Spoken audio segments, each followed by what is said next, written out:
Hello everyone, today I'll be taking another VivaLive session with QQSphere on the subject of microbiology with the topic bacterial infections and subtopic TB. Specifically, it's pathophysiology. Let's start. Welcome to the examination. We will start with Mycobacterium tuberculosis. Can you explain the primary pathogenesis of this bacterium, specifically how it establishes infection in the lungs?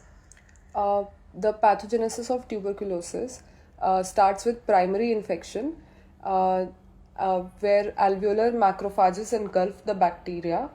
Then granuloma formation occurs 3 to 4 weeks later, which converts into caseous necrosis, and then it can become latent due to immune system controlling the infection, resulting in latent TB, and then there can occur secondary or reactivation of TB.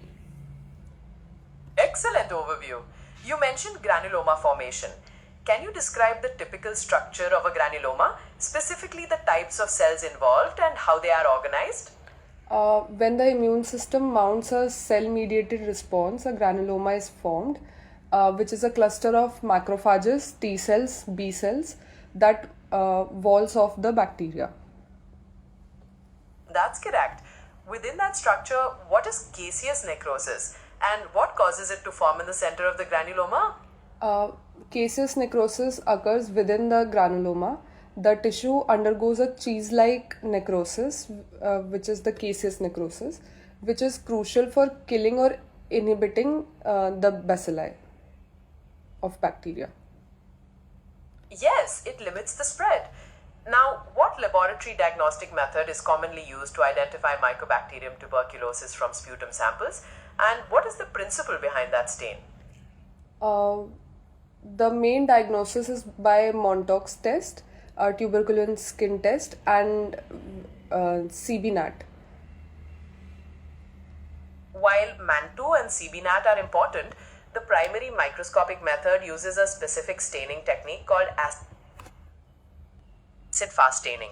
Can you explain the principle behind that stain? Yes. The sputum test involves analyzing mucus cuffed up from the lungs to detect TB Mycobacterium. It checks for acid-fast bacilli under a microscope. That's correct. It checks for acid-fast bacilli. But why do these bacteria resist decolorization with acid, making them acid-fast? What component of their cell wall is responsible? The glycolipid component is responsible, which is peptidoglycan, which is present in a very thin layer, so it does not retain the color. Actually, it's not the peptidoglycan layer. The key component is a very high concentration of mycolic acids, which makes the cell wall waxy and hydrophobic. This waxy layer resists decolorization. Moving on, what is the typical first-line drug regimen for treating active TB, and why is combination therapy necessary? For active TB, we prescribe DOTS regimen, and it has 4 drugs: P, H, E, and Z. Yes, combination therapy is key to prevent drug resistance. Which specific drugs do those letters stand for? They are pyrazinamide, isoniazid, ethambutol. And the last one? Think of the one that is a bactericidal drug affecting RNA synthesis. Yes. I don't know. Yes, rifampicin. You've mentioned DOTS regimen.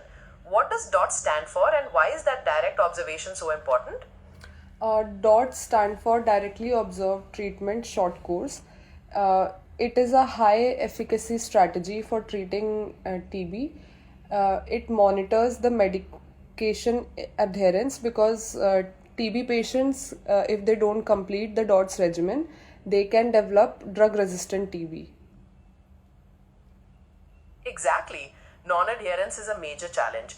My final question for you: how is tuberculosis transmitted, and what are the key public health measures to prevent its spread?